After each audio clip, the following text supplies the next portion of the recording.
Hello everyone, welcome back to my new another video. তো আগের ভিডিওতে আমি দেখিয়েছিলাম যে আমরা মুশরিক পার্কে গেছি বারবিকিউ পার্টি ডিনার এসব করতে। তো সেদিনকেই আমাদের ওই গ্রুপটার প্ল্যান হয় যে আমরা নেক্সট স্যাটারডে যাব ক্যাম্পিংয়ে, কারণ ওয়েদার দিন দিন আস্তে আস্তে গরমের দিকেই যাবে, এরপর আর ক্যাম্পিং করা যাবে না। তো আমাদের ঠিক হয় যে আমরা ক্যাম্পিংয়ের জন্য যাব মাধ্যা ওমান। তো মাধ্যা ওমান হলো দুবাইয়ের মধ্যেই একটা ছোট্ট জায়গা যেটা ওমানের মধ্যে পড়ে। তো আমরা সেখানে যাব। প্রায় 200 কিলোমিটারের কাছাকাছি ড্রাইভিং আছে আমাদের এখান থেকে, আমাদের বাড়ি থেকে। তো আমরা এখন রওনা দিয়ে দিলাম।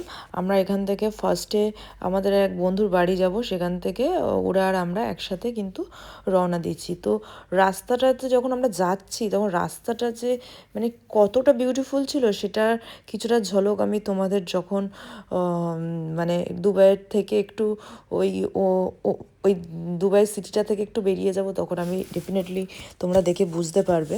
তো তার মধ্যে গাড়ির টায়ারের একটু হাওয়াটা কম লাগছিল বলে আমার হাজব্যান্ড একটুখানি আবার একটা পেট্রোল পাম্প থেকে গাড়িতে টায়ারে একটু হাওয়া দিয়ে নিল।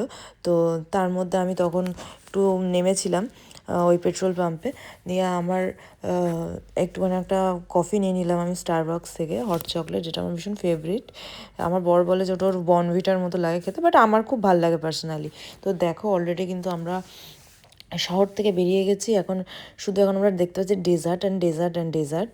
তো ডেজার্ট দেখতে দেখতে দেখতে দেখতে তারপরে আসবে হচ্ছে পাহাড় দেখতে শুরু করে দেবো আমরা। তো রাস্তাটা ভীষণ ভালো ছিল। আর রাস্তাটা ভেবেছিলাম খালি হবে, কারণ এই যুদ্ধ পরিস্থিতিতে লোকজন খুব একটা বাইরে বেরোবে না, কিন্তু রাস্তাটা কিন্তু একদমই খালি ছিল না।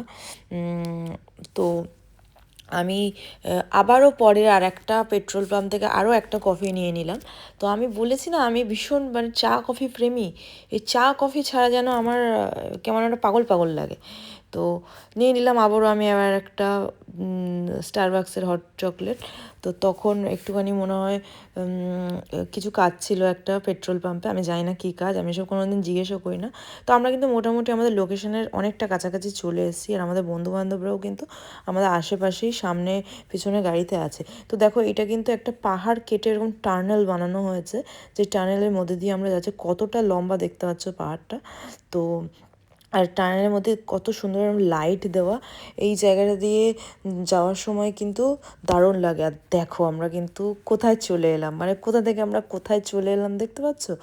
মানে ইউএইতে আসার পর আমি কোনো দিন ইম্যাজিন করিনি প্রথম 6 মাসে, কারণ প্রথম 6 মাস তো আমরা সেরকমভাবে অত বাইরে বেরোইনি, ওই ঘর বাজার বাইরে এইটুকানি আমরা করতাম, তখন আমাদের গাড়িও ছিল না। তো আমি কোনোদিন ভাবিনি যে এত সুন্দর জায়গাও দুবাইয়ের মধ্যে আছে, যদিও এটা মানে ওমানের মধ্যে পড়ে, বাট স্টিল জায়গাটা তো দুবাইয়ের মধ্যে। আর এখানে যেতে গেলে কিন্তু কোনো ভিসা লাগে না, বাট তুমি যখনই ওখানে এন্টার করবে তোমার কিন্তু ফোনের নেটওয়ার্ক মানে রোমিংয়ে চলে যাবে, তুমি ফোনে নেটওয়ার্ক পাবে না, যেরকম হয় আর কি, মানে তুমি বাইরের কান্ট্রিতে গেলে যেরকম হয়। তো সবাই তো জানো সে ব্যাপারটা, কারণ সবাই কোনো না কোনো দিন তো কোনো না কোনো জায়গায় তোমাদের ঘুরতে যাওয়া হয়েই গেছে। তো যারা যাওনি তারা যখন যাবে তখন ডেফিনেটলি জানতে পারবে। তো এটা আগে থেকে বন্ধুরা যারা আগে গেছে তারা বলে দিয়েছিল যে ফোনে কিন্তু তুই রিল বানাতে পারবি না, কারণ ওটা কিন্তু আর কি যেহেতু ওমানের মধ্যে নেটওয়ার্ক পাবে না। তো আমাকে আটকায় কে রিল বানানোর ভিডিও বানানো থাকে, সেটা তো কারোর সাধ্য নেই। নেটওয়ার্ক থাকলো কি না থাকলো আমার যায় আসে না, আমি ঠিক বানিয়েই নিয়েছি। এবং সেগুলো সবাই সোশ্যাল মিডিয়াতে আমি যেগুলো পোস্ট করেছি দেখতেও পেয়ে গেছে। আর জাস্ট মানে তোমার একটু রাস্তাটা কতটা বিউটিফুল, দুপাশ দিয়ে এরকম পাহাড়ের মাঝখান দিয়ে রাস্তা, জাস্ট দেখো, জাস্ট ইম্যাজিন করো। এরপরেও কোনো মানে আর কি যদি বলে লোকজন যে দুবাইতে কোথায় ঘুরিস তোরা, ওই শহরের মাঝখানে ওই কংক্রিটের দেয়ালের মাঝখানে, তাদের জন্য এই ভিডিওটা। আমরা যা যা জায়গায় ঘুরি না, তো মানে যদি কখনো ইচ্ছা হয় তাহলে এসে ঘুরে দেখে যাও যে আমরা কোন কোন জায়গায় দুবাইতে ঘুরি। একদমই কোনো বদনাম আমি দুবাইয়ের নামে আমি একদম শুনতে চাই না, কোনো সহ্য করবো না আমি, কারণ ভীষণ বিউটিফুল একটা জায়গা আমার জন্য। তো মানে খুবই পছন্দের জায়গা। এরকম আমাদের হয়নি যে আমরা সাডেনলি আমার বর জব পেয়ে দুবাইতে এসছে, আমরা প্ল্যানিং করেছি, তারপরে ও দুবাইয়ের জন্য অ্যাপ্লাই করেছে, তারপর দুবাইয়ের জব পেয়েছে, তারপরে এসছি।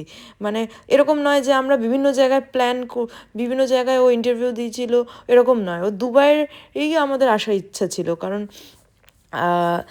আগে তো ভিডিও তো দেখতাম, তো সত্যি কথা বলতে গেলে যত কাছ থেকে দেখেছি মনে হচ্ছে ভিডিও হচ্ছে তুচ্ছ তুচ্ছ, ভিডিওর থেকে আরও অনেক ভালো। আর এখন তো মানে দুবাই থেকে যেই আমরা বেরিয়ে যাই হয়তো আর বেশি দিন ভালো লাগে না দুবাইয়ের বাইরে, মনে হয় কবে ফিরবো। তো দেখো আমরা কিন্তু পৌঁছে গেছি আমাদের এখানে। তো এই যে আমাদের 20 দিরহাম নিল এখানে একটা চার্জ, যে আমরা তো ওভারনাইট থাকবো, মানে এখানে গাড়িগুলো থাকবে, তো একটা চার্জ জাস্ট নিল। আর আমার কিন্তু এই টাইমে আমি যে ভিডিওগুলো করছিলাম এগুলো আমার ফোনে আমার নেটওয়ার্ক ছিল না, তো আমি তো ক্যামেরাতে ভিডিও করেছি, নেটওয়ার্ক থাকলো কি না থাকলো তাতে কী বা যায় আসে। তো এই দেখো কি সুন্দর কেটলি শেপের এখানে একটা এরকম ক্যাফেটেরিয়া টাইপের আছে, আর এরকম পুরো কটেজ করা। তো এখন গাড়িটা আমাদের পার্কিং করতে হবে, এবং আমাদেরকে তারপরে যেতে হবে। এখনও পর্যন্ত জানি না যে আমরা কোন জায়গাটাতে ক্যাম্পিং করছি, তো তারপরে আমরা দেখবো এখানে কোথায় কোথায় ক্যাম্পিং করছে, কারণ বহু লোকজন আছে, অনেক গাড়ি দেখতে পাচ্ছি আমরা। তো একটা ভালো স্পট খুঁজে বার করতে হবে যেখানটাতে আমরা টেন্ট লাগাবো। আর সেই জন্যই আমরা চলে এসেছি যখন, তখন কিন্তু মোটামুটি বাজে হচ্ছে 4টে বাজে। আর শুধু রোদটা দেখো, হ্যাঁ মানে রোদটা কিন্তু লাগছিল, মানে সেদিনকার রোদটা গায়ে লাগছিল। আমি তো একদম রোদ সহ্য করতে পারি না। আর এই দেখো এই সুন্দর জায়গা, আর এখান দিয়ে দেখতে পাচ্ছ এরকম গাড়িগুলো দাঁড়িয়ে আছে, ওর পাশ যেরকম সরু একটা নদী বয়ে গেছে, পাথুরে নদী যেগুলো হয় না সেইগুলো বয়ে গেছে, যেগুলো খরস্রোতা নদী হয় এরকম টাইপের একটা বয়ে গেছে।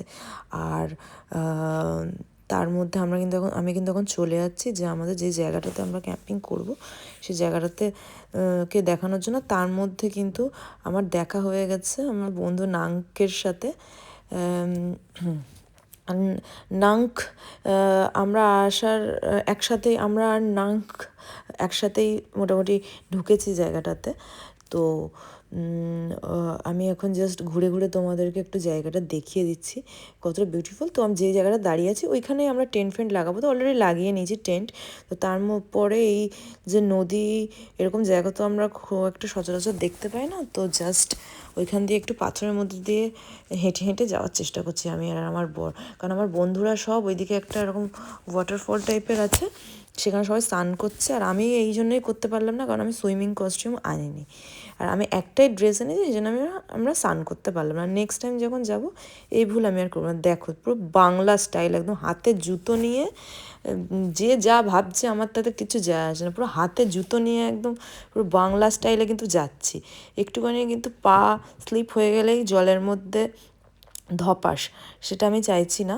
অ্যান্ড তারপরে জুতো আবার পরেও নিলাম। এই যে সবাই দেখতে পাচ্ছ স্নান করছে, আর ওখানটা দেখতেই পেলে ওখান থেকে একটা ঝর্ণা নেমেছে, খুব সুন্দর। আর এই যে আমার বন্ধুরা, বাচ্চারা, ওদের হাজব্যান্ডরা সবাই কিন্তু নেমে গেছে জলের মধ্যে। আমি আমার 2 বান্ধবী, আমরা 3জন মহিলা ছিলাম, 3জন মহিলা আর আমার বর, আমরা 4জন নামেনি। আর বাচ্চাগুলো আর আর বাকিরা কিন্তু সবাই জলের মধ্যে নেমে গেছে। বাচ্চাগুলো তো ভীষণ এনজয় করেছে, ওরা তো ভীষণই এক্সাইটেড ছিল, লাইক ওখানে গিয়ে স্নান করার জন্য। তো এইসব করতে করতে এবার আমরা কিন্তু হাঁপিয়ে গেছি, আর মোটামুটি রাতও হয়ে গেছে। তো দেখো দূর থেকে আমি জাস্ট আমাদের টেন্টের জায়গাটা একটু দেখিয়ে দিলাম যে কতটা বিউটিফুল লাগছে। আর এই যে নীল রঙের লাইট জ্বলছে ওইটা কিন্তু আমার আর আমার বরের টেন্ট, ওইটাতে আমরা সুন্দর করে লাইট লাগিয়েছি, মানে চারপাশটা দেখতে দেখো কালি কত টেন্ট লাগিয়েছে লোকজন। এই জন্য পাহাড়ের থেকে একটুখানি মানে এরকম একটা খাঁজ কেটে একটা জায়গা উঠেছে, সেই জায়গাটাতে আমরা সব টেন্ট লাগিয়েছি। আর এখানে কিন্তু সব টয়লেট সব আছে, যে 20 দিলেও আমাদের চার্জ নিল, কিছু তো মানে বন্দোবস্ত আছে, টয়লেট, স্নান করার জায়গা সবই কিন্তু ভালো আছে। এবার তাছাড়াও আমরা তো যেখানে ক্যাম্পিংয়ে যাই টয়লেট টেন্ট ক্যারি করি, কারণ রাত্রের বেলা না মানে কাছাকাছি টয়লেটটা আর কি প্রেফারেবল, কারণ টয়লেটটা একটু দূর আছে, তো বাচ্চা কাচ্চা যারা থাকে তারা অতটা দূর যাওয়ার তাদের জন্য প্রবলেম, কারণ ছোটো বাচ্চা তো আছে। তার মধ্যে এখানে কিন্তু আমাদের বারবিকিউ খাওয়া দাওয়া সব কিন্তু চলছে। পমফ্রেট এনেছিল ওই দিনকে বারবিকিউ করার জন্য ফিশের মধ্যে, অ্যান্ড চিকেন ছিল, ভেজ ছিল অনেক কিছু, অ্যান্ড আমি নিয়ে গেছিলাম সেদিনকে মিক্স ফ্রাইড রাইস আর কুম্পাও চিকেন, যেটা ডিনারের জন্য অ্যাজ ইট ইজ আগের দিনের মতো আমি ডিনার নিয়ে গেছিলাম। আর এরকম দেখো ভুট্টা কিন্তু সেঁকে নেওয়া হচ্ছে, সবাই বসে আছে, 2 রাউন্ড করে সবার চা খাওয়া হয়ে গেছে। আমরা সবাই ভীষণ এখানে মজা করছিলাম, হা হা হা হা করছিলাম, হাসছিলাম। আর ঠান্ডা বলবো রাত্রেবেলাটা একটু হালকা ঠান্ডা লাগছিলো, যেটা মানে আমার লাগবে, আমি একটু শীতকাতুরে বলে, আর মনে হয় না কারোর লেগেছে খুব একটা। আর বাচ্চাগুলো কিন্তু এই রাতের মধ্যেও ওরা কিন্তু পাথর কোড়াচ্ছে, হ্যাঁ, বিভিন্ন রকমের ওদের কার্ড গেমস আছে, সেগুলো ওরা খেলছিল। আমরা অ্যাডাল্টসরা তো সবাই বসে বসে গল্প করছিলাম বিভিন্ন টপিক নিয়ে, এই যে ওয়ার সিচুয়েশান চলছে সেসব নিয়ে, বা আরও বিভিন্ন অফিসিয়াল ব্যাপার স্যাপার নিয়ে। হ্যাঁ, এইসব এই দেখো করতে করতে আমি কিন্তু একটুখানি আবার চিকেন একটা বারবিকিউ খেয়ে নিচ্ছিলাম। আর এখানে বিয়ার রাখা আছে, যেহেতু ওভারনাইট ক্যাম্পিং, তো তো খেয়ে সবাই মোটামুটি এরকম টুকটাক যাদের খাওয়ার ইচ্ছা তারা খেয়ে নিয়েছে। এখানে বাচ্চাগুলো কি করবে বুঝে উঠতে পারছে না রাত্রিবেলা। তো আর আশপাশে আমরা দেখছিলাম গান চলছে খুব জোরে জোরে, সবাই পার্টি করছে, খুব মজা করছে, অ্যান্ড এগুলো দেখে কিন্তু ভীষণ ভালো লাগছিলো। আর মানে অনেক দিন পরে ক্যাম্প, আমি বলবো না যে ইউএইতে অনেক ক্যাম্পিং করেছি, হয়তো 2-3টে ক্যাম্পিং কি 4টে ক্যাম্পিং ম্যাক্সিমাম করেছি, বাট সব কটা ক্যাম্পিংয়ের মধ্যে এই ক্যাম্পিংটা কিন্তু বেস্ট ছিল। এইবার যেটা প্রবলেম একটা হয়েছিল সেটা হচ্ছে মানে রাত্রেবেলা ঘুমাতে যাওয়ার সময় পাশে একটা গ্রুপ ছিল, তারা এত জোরে, মানে তখন মোটামুটি ভোর 4টে বাজে, এমন জোরে গান চালিয়েছে যে পুরো ক্যাম্পিংয়ে মনে হয় না কেউ ঘুমাতে পারবে। এবার এইগুলো তো লাইক ওরকম ওপেন জায়গা, তুমি কাউকে গিয়ে বারণ করতে পারো না। কিছু কিছু লোক থাকে জানো তো এরকম, মানে স্পয়লার, সব জায়গাতেই তুমি যাবে ক্যাম্পিংয়ে এরকম কিছু না কিছু লোক পাবে, আগেও আমরা পেয়েছি, নাথিং নিউ, বাট ভীষণ অস্বস্তিকর লাগে, কারণ বাচ্চারা ছিল, বাচ্চাগুলোও বেচারা ঘুমাতে পারেনি রাত্রিবেলা। তো মোটামুটি যখন 2:30 বাজে তখন আমরা ঘুমাতে চলে গেছিলাম, কারণ সকালবেলা আবার ওরকম প্রায় 150-200 কিলোমিটারের ড্রাইভিং ছিল, ওই জন্য আমরা খুব বেশি রাত করিনি। 2:30 বাজতে না বাজতে আমরা সবাই ঘুমাতে চলে গিয়েছিলাম। তো তার আগে তো আমরা বারবিকিউগুলো মোটামুটি যেগুলো করা হয়েছিলো সেগুলো খেয়ে নিয়েছিলাম, এবং টিনারও সবাই করে নিয়েছে। এবার দেখো আমি মোটামুটি চলে এসেছি ক্যাম্পের মধ্যেটা কিন্তু এরকম হয়। আর এখানে ম্যাট্রেসও পাতা আছে, যেগুলো এয়ার ম্যাট্রেস, যেগুলোতে যেরকম বেলুনের মধ্যে এরকম গ্যাস ভরে ফোলানো হয়, ওরকম পাম্প করে করে এয়ার ম্যাট্রেসগুলো ফোলানো হয়, সেটা তুমি এর মধ্যে পেতে শুতে পারো। এগুলো যারা ক্যাম্পিং করেনি কোনোদিন আমি তাদের জন্য বললাম।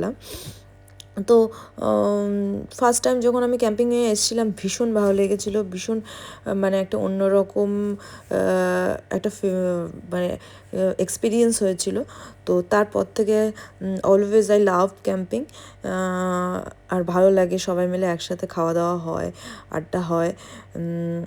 তারপরে এই দেখো আমি তো ঘুমাতে পারিনি, আর এরকমভাবে না ঘুমাতেই কিন্তু সকাল হয়ে গেছে। আমার বর মোটামুটি তাও একটু ঘুমিয়েছে, তাও বেচারা সেইভাবে ঘুমাতে পারেনি, কারণ ওরকম কানের পাশে গান চললে তো আর ঘুম হয় না।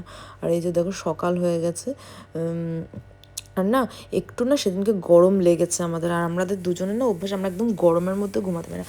গরম মানে সেরকম গরম না, প্রথমে তো ক্যাম্পের দরজাগুলো আমি পুরো একদম বন্ধ করে দিয়েছিলাম, যে নেট আছে, নেটের ওপরেও আর এক রকমের এরকম কভার আছে, সেই কভারটা আমি খুলে দেওয়ার পরে তারপরে গিয়ে একটুখানি ঠান্ডা হয়েছে, তো মোটামুটি ঘুমিয়েছি। তো ওরা এখন বাচ্চাদেরকে নিয়ে পাশে একটা কোনো জায়গায় ফিশ পার্ক আছে যেখানে মাছদের খাবার টাবার খাওয়াতে যায়, সেখানে যাবে। আর এখন মোটামুটি বেলা 10টা বাজে, আর প্রচণ্ড রোদ। আমার প্রবলেম হচ্ছিলো রোদে, আমি মানে টলারেট করতে পারছিলাম না রোদ। তো আমরা এখনই বেরিয়ে যাব, সবাইকে টাটা করে। আর এই সুন্দর জায়গা থেকে আমাদের সব টেন্ট ফেন্ট সব গোছানো হয়ে গেছে।